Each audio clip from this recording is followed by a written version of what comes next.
On Monday, August 16th, 2021, in a work-related phone call with a Supreme Master television team member, our most beloved Supreme Master Ching Hai answered questions about the current situation in Afghanistan and other recent world events while expressing her concern regarding how they have been handled by the United States as well as world leaders in general. Master, right now people blame Biden for the fall of Afghanistan, but it was Trump who started the peace process with the Taliban for the withdrawal of the American troops. Correct. Is this Biden's fault, really? Yeah, I think so, yes. Because it's not about the withdrawal, Yes. It's just that Trump made it differently. And Mr. Biden, he did it with his own ego idea. That's why it went wrong. Mr. Trump, ex-President Trump, he signed a peace deal with the Taliban, but he made many conditions attached to protect the troops while they're withdrawing, and the civilians who were in Afghanistan, as well as the people who work for the American troops while they were there. Yes. And the people who work for the embassy as well as for the troops, like the interpreter, even the cleaner, the driver. Wow. All these people have to be safe, have to be protected before the troops withdraw. Right. And the peace deal signed, the latest for the withdrawal, is signed for May 1st, if I remember correctly. Yes, but after Mr. Biden went to the office in the White House, he made it different. He prolonged the withdrawal date. And meanwhile, the Taliban already warned the Americans that they have to keep their promise and withdraw on time. Or else, you see what I'm saying? Yeah, but because Mr. Biden did not do according to schedule, so that gives them an excuse to attack and to seize the moment and to seize the excuse to take over the government of Afghanistan and the capital Kabul, for example. Yes. It's just one of their administration failures. One of a series of administration failures from Biden. It's just because they don't concentrate on leading and thinking of what to do for the sake of other countries as well as the Americans. They just concentrate on hunting Trump and his supporters and, whatever. Yeah. So they're occupied with the wrong thing. Yes. Yeah, that's why. Before the withdrawal of the U.S. troops, the President Trump had signed with them many conditions to protect the Americans. Yeah. Yeah, as well as the related workers for the Americans. You have to protect them. Yeah. Not just leave them like that. And have to protect other international offices and workers and foreigners in Afghanistan as well. Not just Americans, but international companies and offices and embassies and other soldiers or the interpreters for different countries there. Instead of that, they delay the process to give the Taliban an excuse. Yeah, and don't have any protection for anybody. Right. Including Americans and workers in Afghanistan. So, they scramble. They're flying all the way to the airport and waiting there. And the embassy people has to be lifted from the roof of the embassy. Wow. It's really a shame. Yes. They learn nothing from Vietnam. So what's the use of having a leader like that? Yeah? Just to harm your own people? That's why I told you they should resign. They should abdicate. All of them. All this group of Biden. Yeah, Master, they should. Yeah. Should have left Trump in the office. Because before they withdraw, there must be a condition in the peace accord. Trump did all that to secure the safety and peaceful withdrawal of his troops and his people and the people that work for Americans as long as they were there for 20 years long. You know what I'm saying? Yes. Because they will be in danger also after the Americans left. You know, maybe they will be revenged upon. You know, they might be tracked down and killed or in prison or whatever. Everybody is scared. It's normal like that. Yes. It's normal like that. Not many opposition enemies would tolerate the other side of the so-called enemies. Right. So they just did what they want, and they were so fast, more than anybody can imagine. They just took over the whole country, almost now. And they're already in the presidential palace, and the president of Afghanistan already fled the country. And many people fled the countries. The Afghan troops also fled the countries. And the journalists and the interpreters and all the people who worked for the Americans before, they were hiding. They say, I'm dying, I'm going to die. They were very scared. This is really very sad, and I'm really worried for these people also, you know. Yes, imagine if it's you, suddenly you are without protection. Right. Without job, without protection, and facing the so-called enemies. My God, who wouldn't be scared, huh? Yeah. It's not just them, but their families and friends and all the, you know, acquaintances to go with it. Yeah. In the last couple of months, we noticed 2 interpreters being killed. In hiding and desperate, this former interpreter and his family begged to be moved to the UK. He says a year spent working with British forces in Afghanistan means a lifetime of fear from the Taliban. In the coming months, Taliban will get me. So as soon as possible, they will find me, they will slay me, so they will slaughter and beheaded me and my family. You look very frightened. Exactly. Too much stress. It is not easy for a person to work a lot with international organization, having more than 10 years experience of working with international, and now no one of them helped me. I'm thinking about my future, my daughters. What will happen to them if they kill me? 2 daughters without mother. The name of interpreter is very bad in Afghanistan. People hate, especially those they know that I work for British forces, for coalition forces. They will take their revenge. So they will kill us, they will cut our heads because of my past background, because of my past service with British forces. So that was a real failure. I think it's okay if they blame Biden, huh?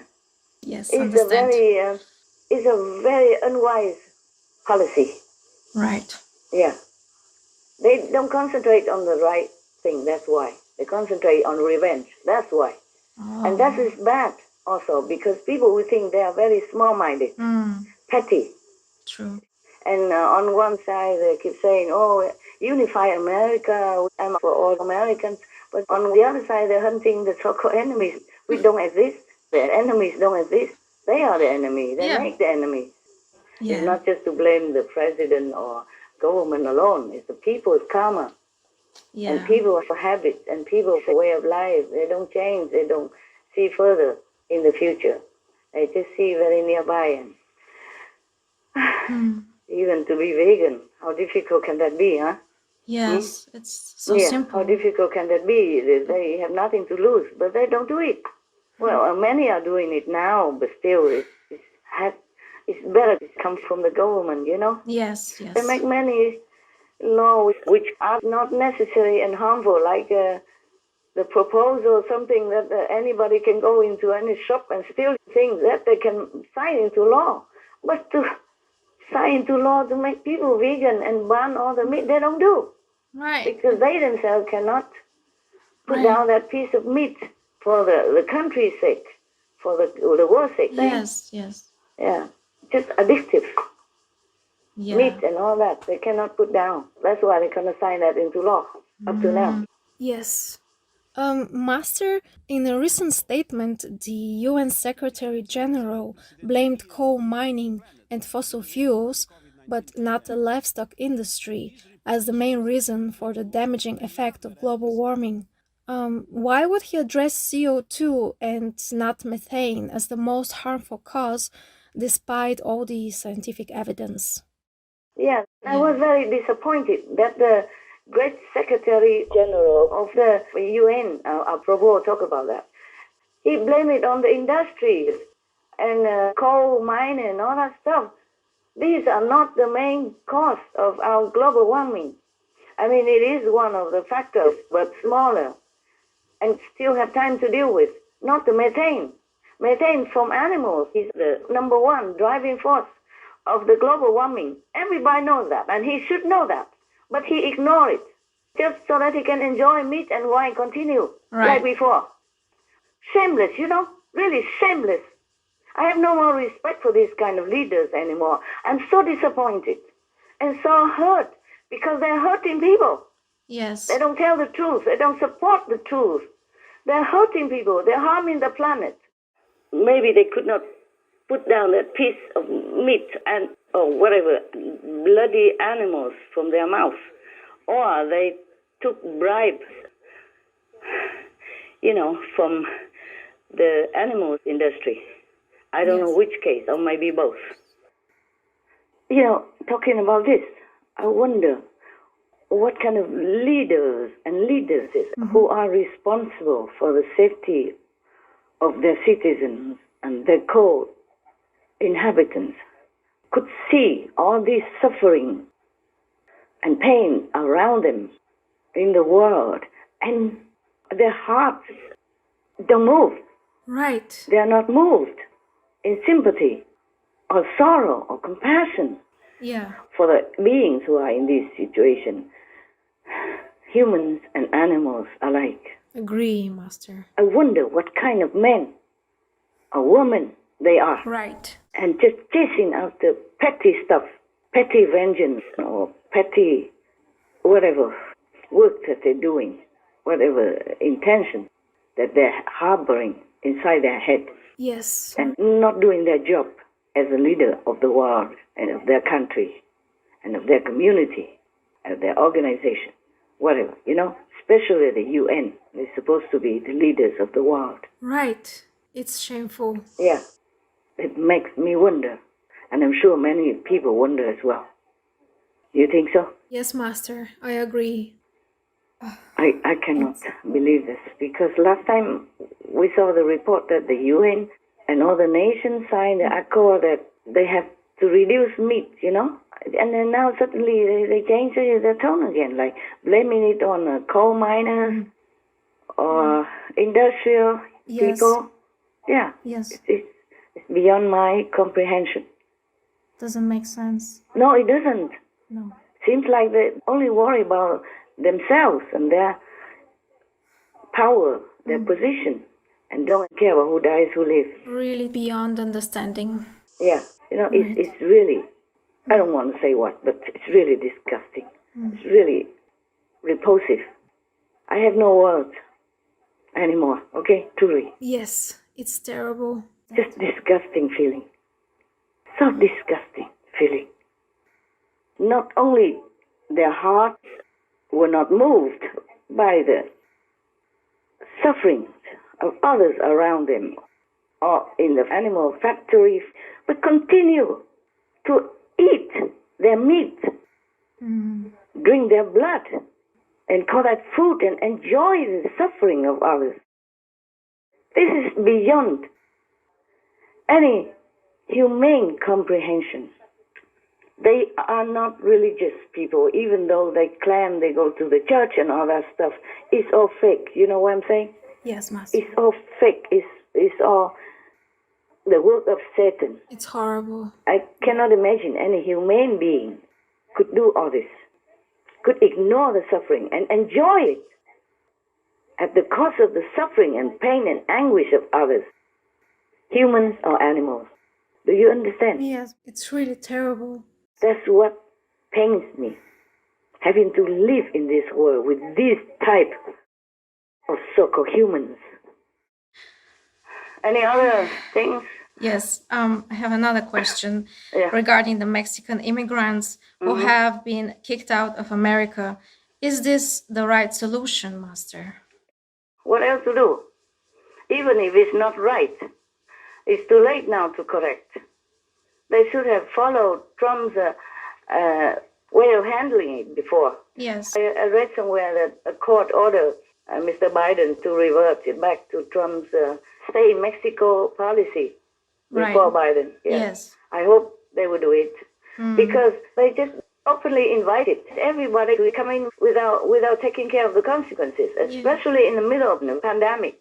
Right. And now the pandemic is even rising up like a skyscraper in America. Yes. Yeah, it's terrible to invite people and then suddenly turn around and say, get out of my house. Yes. How does it make people feel, you know? And now the government of Mexico is pressure to take the Mexicans back. And it's not that simple, you know, like, okay, they take them back. It's not like that. Yes. Take them back means they might not have any more homes to go back to. Right. And they have probably sold everything to give it to the smuggler or whatever so that they can go to America. Understand? And now suddenly they came back, there's no home, no job, nothing for them. And then the government of Mexico has to take care of them. It's a very big burden and a very bad diplomacy as well. Yeah. And very bad humanitarian way of handling. Right. I think they all should resign. These are top people, beginning with Mr. Biden and then his, whatever, Harris and whatever. Yes. Pelosi. They all did not do anything good. Ever since I learned anything from them, they do nothing good. They did nothing good. They did nothing really with wisdom at all. Master, these are very sensitive topics. Yeah. I'm risking myself to tell you the truth like that because I'm so angry inside and so anguished. Actually, that's the word. I'm so anguished for all the innocent people who has been misled, who has no true strong leader to help them in time of trouble, in time of true need. Yes. This is the moment when the leaders should step out and say, look here, for your sake, for our sake, for our world's sake, for our children's sake, please, we must change our habit of meat eating into a vegan way of life. That's very simple. It's true. Huh? Yes. People So won't kill them, even if they say that, even if they make the law like that. People won't kill them. Yeah. Yeah, they might not listen, but at least they say something correct. Yes. And as a strong leader, wise leader, to lead people in the right direction, to save their lives. No. They don't do anything like that. Just worry about their own petty selves. I'm really anguished. I'm too anguished to even care for my safety. So I told you all this, okay? What advice can Master give for the governments of the world? In general, you must rule people with heart, with caring intention, with true, really loving dedication to your country and your people. Then people will feel it. Even if you might make mistakes sometimes, like every human, but people will feel that you are genuinely caring for them. Then they would forgive you, and then you can start a new make repairment for that mistake. Right. But if, for example, if you need tens of thousands of troops or National Guard and fence and barbed wire around your presidential palace on day one already, then you are not doing a good job. Yes, definitely. Then you should know people are not for you, not with you. Yes. And you should be more cautious in how you deal with internal and international affairs. Right. That's a good sign of warning. Instead of trying to dig out a bigger hole of dividing people's hearts and minds, you know, within the country. Yeah. Maybe you have made mistakes, or maybe you have been illegally installed into the presidential palace, but you could change. You could be genuinely caring, loving, and tending to the people, especially they are already in big, deep water with COVID-19 and, you know, looting, burning, and a lot of protests and turmoil around the country already. Yes. Because if you do things genuinely with love, people will feel it. Yeah, it's true. And they will support you and they will forgive you and they will try to work with you. Yeah, for sure. Generally speaking. Yes, Master. And if, suppose, somehow you are in power, or you seize the power by chance or by force or by circumstances, and your citizens immediately want to flee from your regime, that means you're not doing a good job. Right. That means you're not following God's will and God's principle.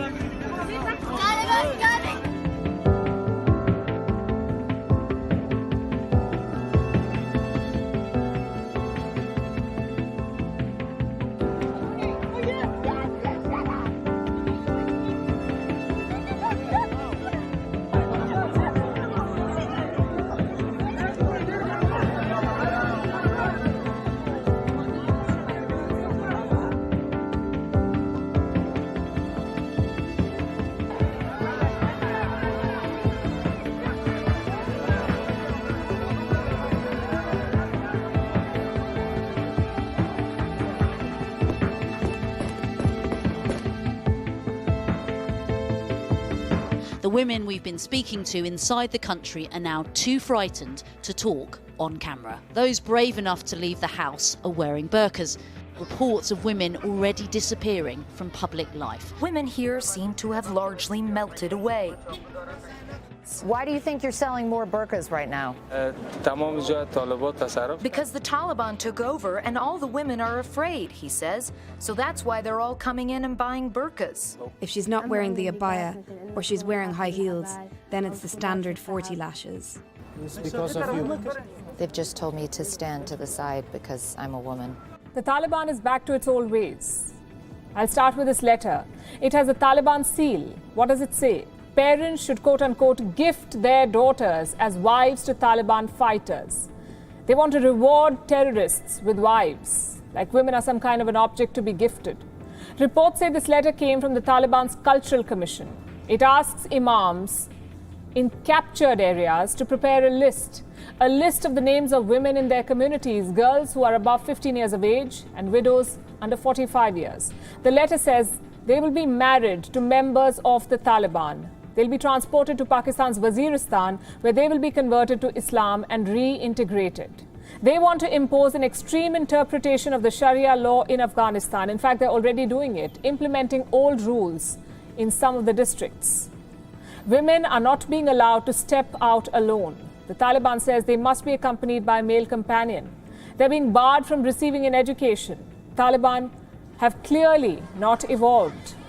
ما را بزور تفنگ کشید بچهای ما را کشت دخترای ما را بزور نکاح کرد میبردن در خانه 3-4 دختر از نارین بردن در خود نکاح کردن ما مجبور شدیم که خدا کشیدیم تشویش بسیار زیاد است فکر کنین ما از خانه میبریم دیگه دی حالتی که حاله است دی حالت امروزی که افغانستان داره از خانه که برای آدم باید دعای خدا خوانده بره چون نمیفهمه که از اونجا زنده میایه یا I'm going to lose my everything that my father and I and my whole family has worked for, every girl has worked for, every person who has worked for in the last 20 years. This means losing your houses, losing your dreams, your goals, your ambitions, your identity as Afghan, everything. I feel weak right now. I feel like crying right now. I might be murdered by tomorrow. I might not be able to go out anymore. I might not be able to mobilize anymore. I might not be able to work or educate myself. Is your view that there is a war being waged on women in the Arab world? Absolutely, Mehdi. I mean, when 12-year-old girls are dying giving childbirth in Yemen, when 91% of Egyptian girls and women have had their genitals mutilated, when 16-year-old girls in Morocco are forced to marry their rapists so that their rapists can escape conviction, that is nothing short of a war. So no matter what religion you belong to, no matter what ideal you follow, if you want to take control of the power and rule your country, you must make sure that your people know your genuinely good intention. Don't make people fear you, run away from you, flee from you at all costs, at the cost of their lives and all that. Then you should be ashamed. Right. That's what I say. Yes, Master. You should be ashamed if your citizens flee from you. And if you try to coerce them to stay or use a brutal means to beat them up, to force them to stay or to oppress them to accept your policy, your regime, then you're not doing a good job. Then God will see to that. God will not let it be continuously for long. Right. Yeah, that's it. Very simple. Rule with heart, rule with love, rule with caring, rule with genuine compassion for your people. And then the international community will also respect you, support you, and all will be happy and have peace. Yeah? Yes, okay? All right. exactly. Most caring Master, in this time of so many upheavals, your loving wisdom and selfless concern show the way for all of us to reconsider our actions and true motives. We have hope and pray that the world's leaders and governments will acknowledge Master's courageous and wise words and thus bring countless lives to peace and safety. May cherished Master always have serenity, good health, and the protection of all glorious heavens. For the full broadcast of this phone call with Supreme Master Ching Hai, please tune in to Between Master and Disciples on Wednesday, September 1st.